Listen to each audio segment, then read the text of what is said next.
Chapter 20 The Expedition. Fort Ligonier, Pennsylvania Territory, Summer 1758. In April, 4 months prior to John joining the regiment, several companies were assigned to an expeditionary force commanded by Brigadier General John Forbes. Their mission: to send a message from the King of England with an attack on Fort Duquesne at the Ohio Forks. Their goal: to send the Frenchies running. By early summer, Forbes's force of 4,000 British regulars, 850 Scottish Highlanders of the 77th Regiment, known as Montgomery's Highlanders, and members of the Cherokee and Catawba tribes are finally assembled and ready. In late June, the expedition leaves Fort Ligonier, beginning their long march to the Ohio Forks by way of Raytown, Shippensburg, and Loyalhannon, Pennsylvania. Road to Fort Duquesne, Western Frontier, Pennsylvania Colony, early fall, 1758. In September, Washington, commanding the 2,000 men of Virginia's 1st and 2nd Regiments, meets up with Forbes's forces joining the expedition. To cut their travel time, Forbes elects to abandon the road previously traveled by General Braddock, opting instead to blaze a new trail to the French fort. Knowing this will make the trip far more arduous, Washington expresses his concerns about the idea to Lieutenant Colonel Henry Bouquet, Forbes's second-in-command. Bouquet is a Swiss officer commanding a battalion of the Royal American Regiment. To Washington's dismay, his objections fall on deaf ears, and the expedition moves forward as per Forbes' plan. With October approaching, Forbes has his second-in-command gather the commanders. After discussing their options and concerns, Major James Grant is ordered to take his regiment of Scottish Highlanders to recon the area ahead. While Forbes and his officers are discussing the plan, Washington, having been down the Duquesne road before, concocts an idea, one that will afford him the opportunity to have his own eyes on the situation. To Washington, this is critical, as he is fully aware the Highlanders possess zero knowledge of the territory and is equally aware they are too proud or too stubborn to admit it. Concerned his men may be marching into another massacre, he is desperate to find a way to keep his finger on the pulse of the mission. First, however, he must find a way to overcome the Highlanders' pride, and to do so, he will have to pull out his ace card, someone who, by virtue of his royal blood, has the potential to use their pride against them. While meeting with the commanders, Washington speaks up. "General, if I may." As is typical of the British officers' corps, Forbes has an undeniable disdain for the colonial provincials and, as one might expect, responds contemptuously. "What is it, Colonel?" "Sir, considering Major Grant is less than familiar with the territory, I would like to offer one of my scouts to aid him in his mission." Forbes peers at Grant out the corner of his eye. "Major?" "Nay, if it's just the same to you, Colonel, I think we'll be sticking with our own. Thank you, sir." Not one to give up, Washington continues. "You'll be entering unfamiliar territory, Major. As such, a seasoned scout would be a great asset to your cause. Not to mention, the man of which I speak is a master of the terrain and an instrument of war."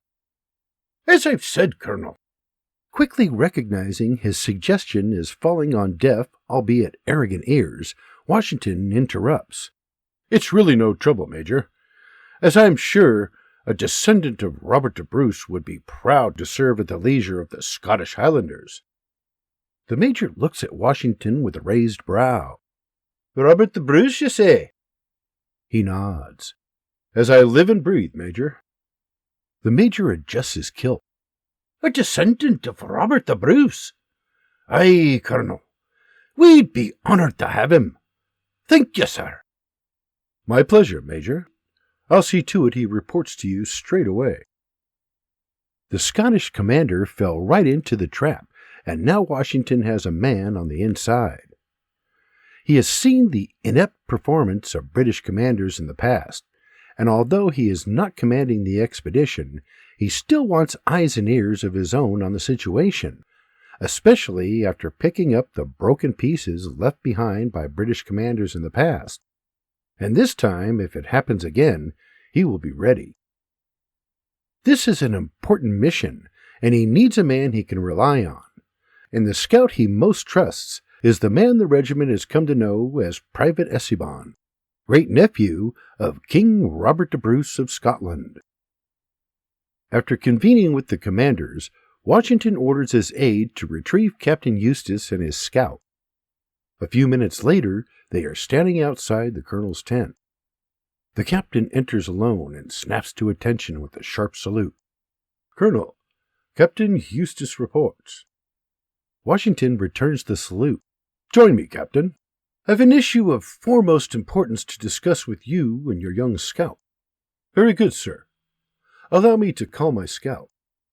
He sticks his head outside the tent. Private Alban. John steps inside the tent dressed in his fancy red uniform. Once inside, he comes to attention and salutes. Washington returns the salute. Stand at ease, gentlemen, and listen closely. Placing their hands behind their back, they listen intently. Gentlemen, General Forbes is sending the 77th to recon ahead as an advance party. Captain, I need to embed one of our men with them to serve as my eyes and ears out there, and that man is your young scout. The captain glances at John, then back at Washington with a nod. Washington turns his eyes to John. Private Alban, I'm temporarily assigning you to the 77th, during which time you are to serve Major Grant with the utmost professionalism. However, you will also be secretly reporting all significant findings to me as well. Understand? Yes, sir. Report all significant findings to you as well, secretly. Understood, sir. Good. Now I know it's a lot to ask a young soldier, but I've been watching you, and you are clearly your father's son. As such, I am confident you, Private Alban, are the right man for this mission. I have complete faith in you. Yes, sir. Thank you, sir. Oh, and, as it was the only way to break through the Major's thick Scottish pride, I told him of your relation to Robert de Bruce. So, if it comes up, and it will, just own it. Understand? Yes, sir. And for the record, I do own it. Washington smiles. He pulls a flintlock pistol from his satchel, handing it to John. You may need this. John takes the pistol and stares at it for a moment before sliding it under his belt. Thank you, sir. The Major is expecting you straight away, so gather your gear and go make the regiment proud. John salutes. Yes, sir. I will, sir. Washington returns the salute. With that, Captain Eustace salutes as well, and he and his scout head out. As John gathers his gear, Sergeant Johnson walks up. I understand you'll be leaving us for a while. John looks at him through the tops of his eyes as he readies his gear. Aye, Sergeant, but I'll be back. 'Tis an important mission for the Colonel, as I understand. Aye. Well then, if when you're gonna be sneaking around in the wilderness for those bloody Highlanders, I gotta have you sticking out like titties on a bull. I've something for you, the sergeant says, handing him a bag. John takes it. What is it? A little something I thought you might need, should you be sent out on a scouting mission. John places it on a fallen tree to his left. Opening it, he finds a delightful, albeit unexpected surprise. He looks at his sergeant wide-eyed. Go on, lad. Put 'em on. Inside the pack are his buckskins, moccasin boots, coonskin cap, hunting knife, and hatchet. Oh, Sergeant, I could kiss you right now. Dinna be mushy, soldier. I just want you to be at your best. Now, get suited up, and I'll take you over." John nods, quickly swapping out his fancy red uniform for his familiar buckskins. Once dressed, his sergeant escorts him to Major Grant. "Sir, Sergeant Johnson of the Virginia Regiment." With his back to him, the Scottish commander gestures with his hands. Johnson steps forward with a sharp salute. "Sir, I brought you your scout." John steps forward, snapping to attention with a hand salute of his own. "Sir, Private Albin reports." When the major finally turns back to them, he is shocked to see a young private clad in what he deems as inappropriate attire. "What in blazes? You brought me a baby. And what are you wearing, soldier? You're out the uniform." Johnson brings a hand to his chest. "Forgive me, sir, but that were me doing. I want me scout to be at his best for you, sir.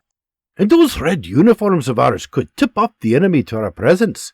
Therefore, I instructed Private Albin to don something a bit less conspicuous. After all, sir, I'm sure you'd prefer Private Albin sneak in and out unseen. 'Tis a wee bit difficult to report his findings from a grave, sir." With the raised brow, the major ponders his words, rubbing his chin.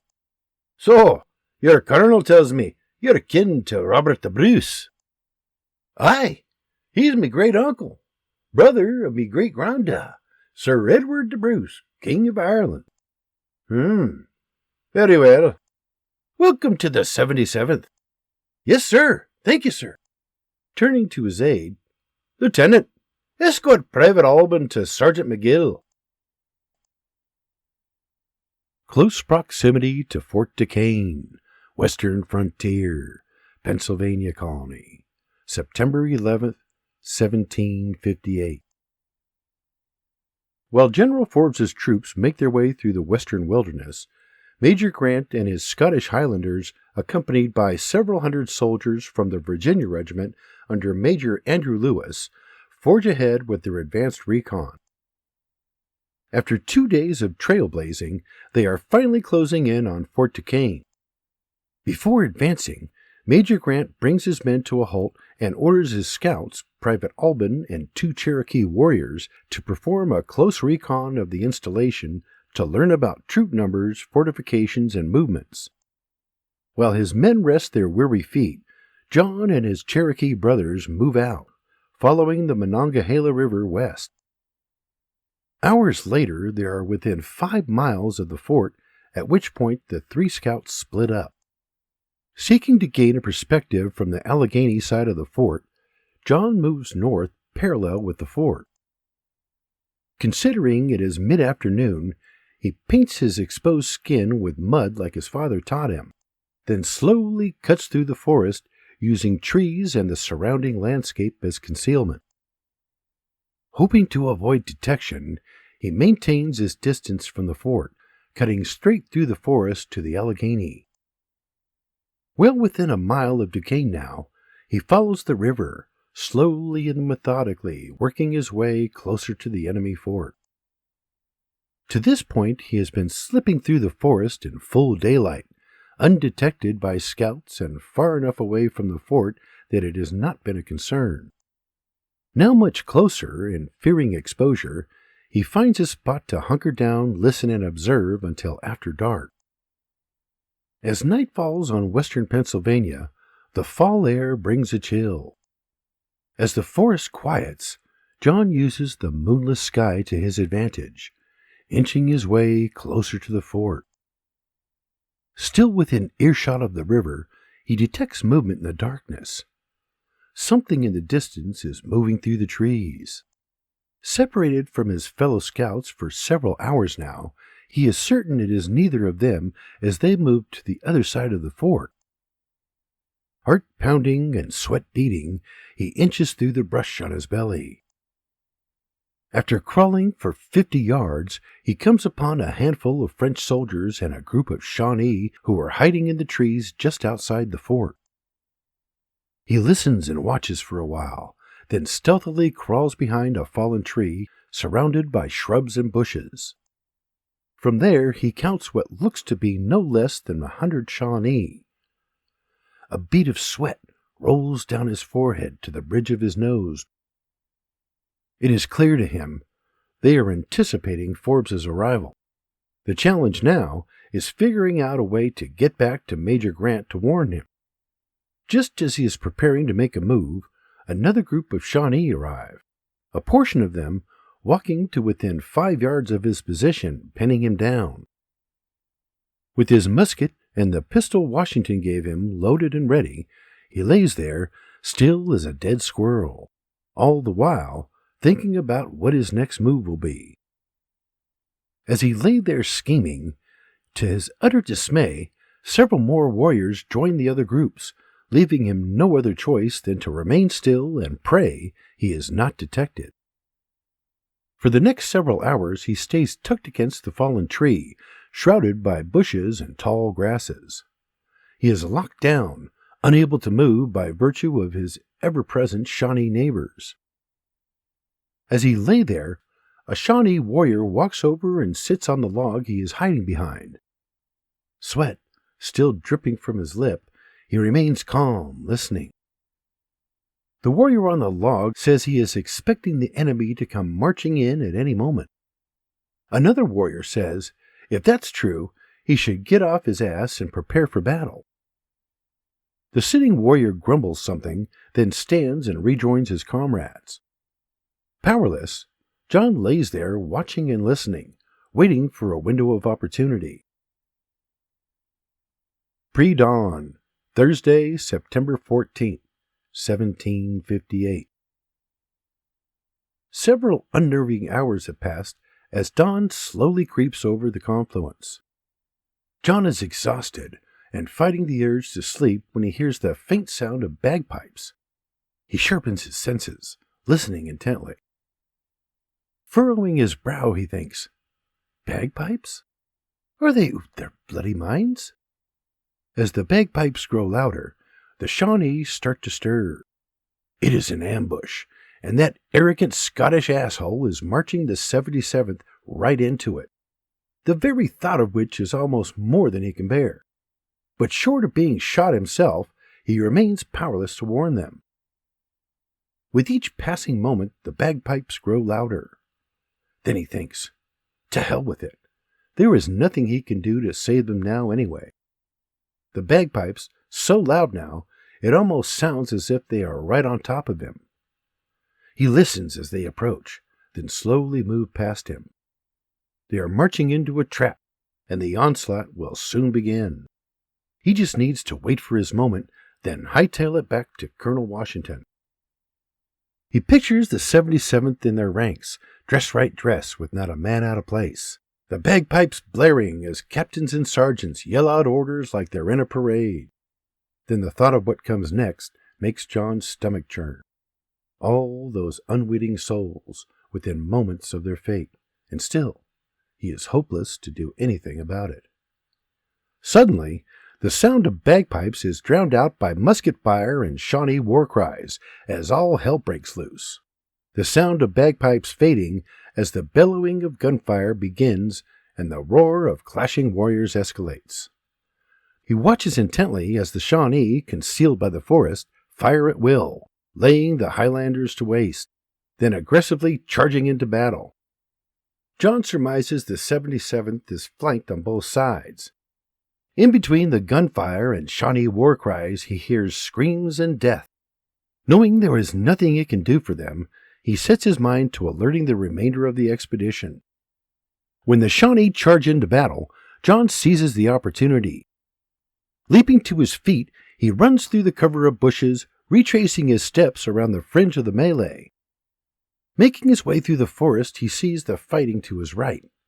Men falling one after another, some by bullet and others by knife and tomahawk.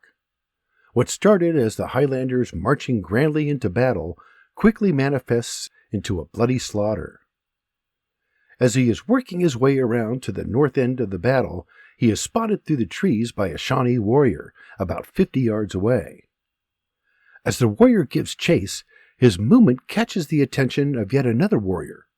Curious, The second warrior looks to see what his Shawnee brother is up to and quickly joins the chase.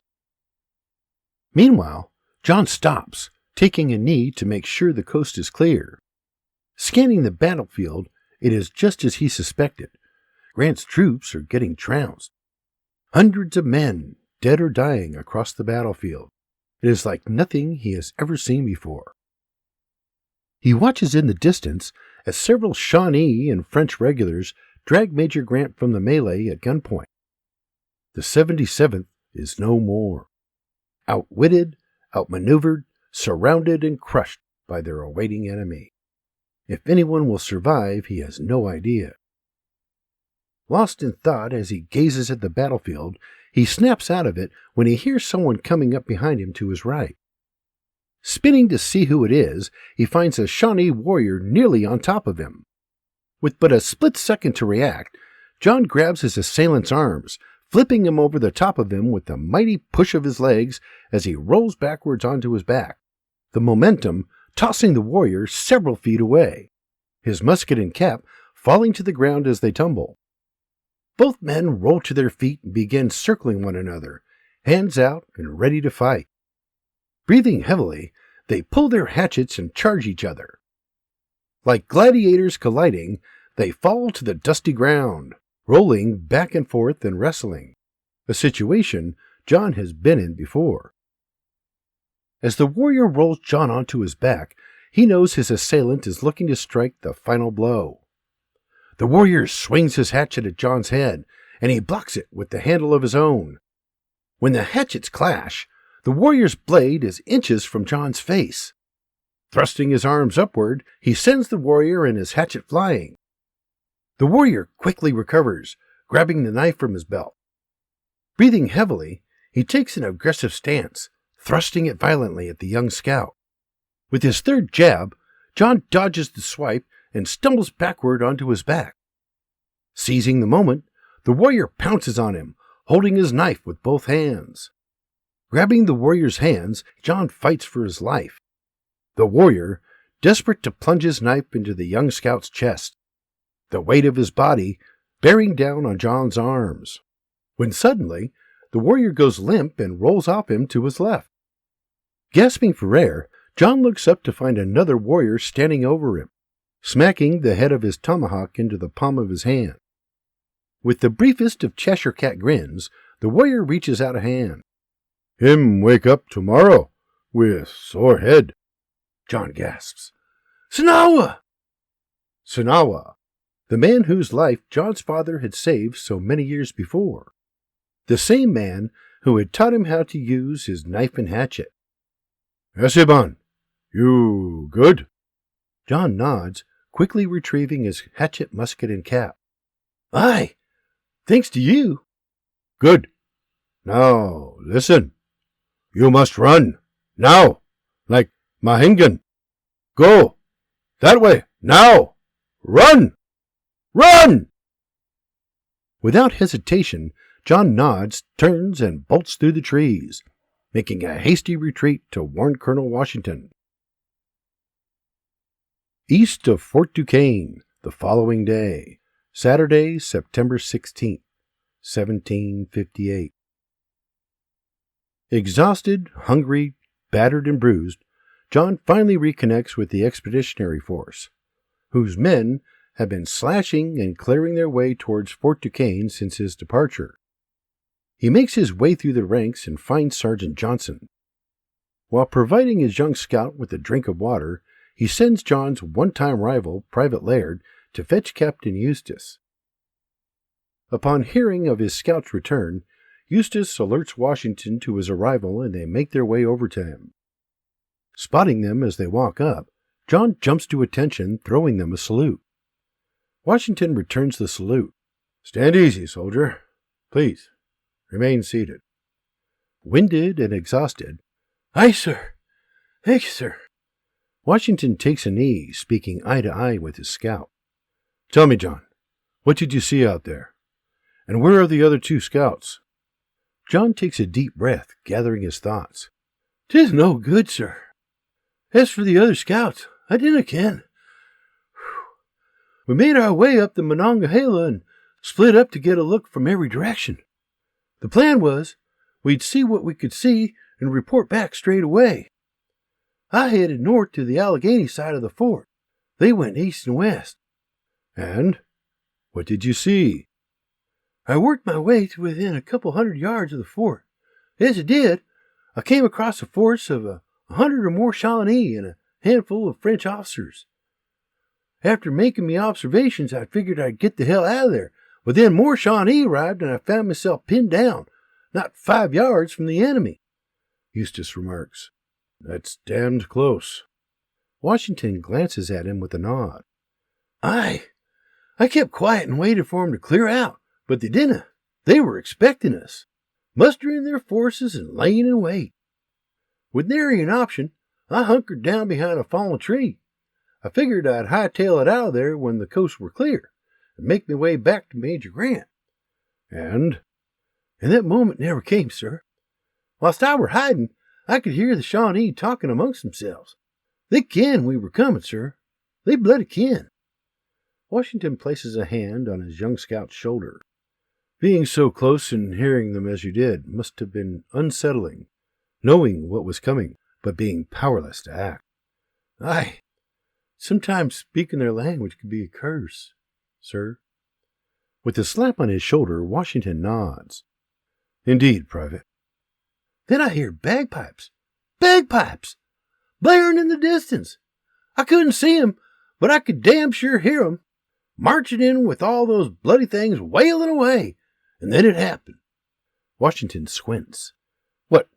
What happened? The muskets. The Shawnee started firing their muskets and screaming their war cries, and the melee was afoot. They had Grant's Highlanders flanked on both sides. It were a bloody slaughter, a massacre. Those men didn't stand a chance. It were an ambush, the likes of which I'd never seen. Washington pats his shoulder again. I have, soldier, and a most unnerving sight it is. Once the Shawnee started their attack, I saw me opportunity to get out of there and make me way back. There were nothing I could do for those poor souls, but if I could get out of there alive, I could at least prevent that from happening to the rest of the men. Washington pats his shoulder one last time as he stands. You did well, soldier. John stands. And, sir, they got Major Grant. Washington looks him in the eyes. Grant. Aye, sir. As they were making me retreat, I watched as several Shawnee drug him away. I couldn't tell if he were wounded, but he were definitely alive. You were right, soldier. There was nothing you could have done. Had you tried, you may not have made it back to warn the rest of us. You did the right thing. Well done, Private. Thank you, sir. And Private Albin, you've done the regiment proud, and you have my gratitude. Thank you, sir. I just wish... I know, soldier. Trust me. I know. But there was nothing more you could have done. You're not the one who blindly marched his men into an ambush. I don't know why Major Grant moved his forces without waiting for your report. But it matters not now. What's done is done. Aye, sir. Thank you, sir. Should I make me report to General Forbes now? Actually, Private, the General is no longer with us. He fell ill some time back, and the expedition is now under the command of Lieutenant Colonel Bouquet. Lieutenant Colonel, but you're... I know, Private. Believe me, I know. But you needn't worry about these things. As for your report, you needn't worry about that either. Captain Eustace and I will make your findings known to Lieutenant Colonel Bouquet on your behalf. If he wishes to speak with you, I'll let him know you're ready and able. Yes, sir. Thank you, sir. You're welcome, soldier. Now get something to eat and get some rest. This thing isn't over. With that, Washington and Eustace make their way over to report to their new commander. Of course, John omitted the part about Sinawa, but they did not need to know, and they probably would not have understood anyway. Explaining why his life had been spared by one of the enemy would have been far too complicated, so yeah, he left it out. Shortly after John's return, survivors from the 77th, as few of them as there are, begin trickling into the perimeter of the main body. each of them confirming what John reported. Grant had marched his men in to attack the fort using traditional European military tactics, and they were slaughtered for their efforts.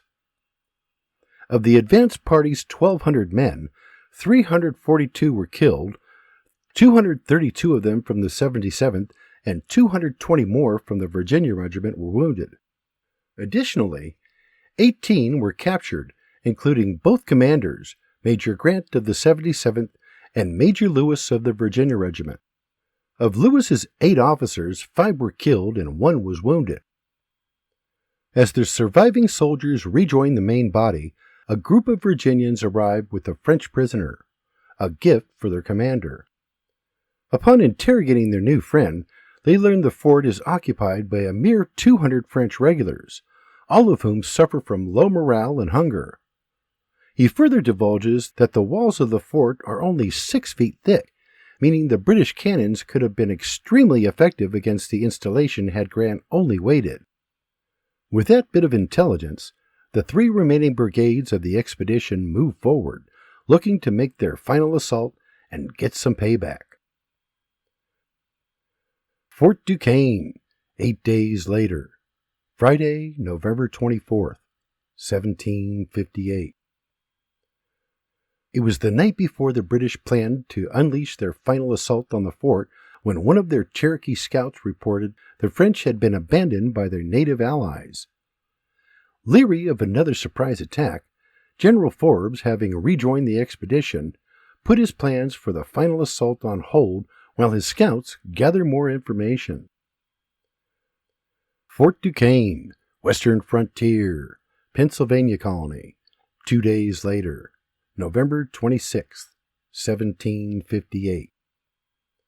One of the Cherokee scouts returns with news of seeing thick black smoke coming from within the fort, reporting the French burnt everything and abandoned the fort under the cover of darkness. Upon hearing this, General Forbes responds, "I will sleep in Fort Duquesne or hell tonight."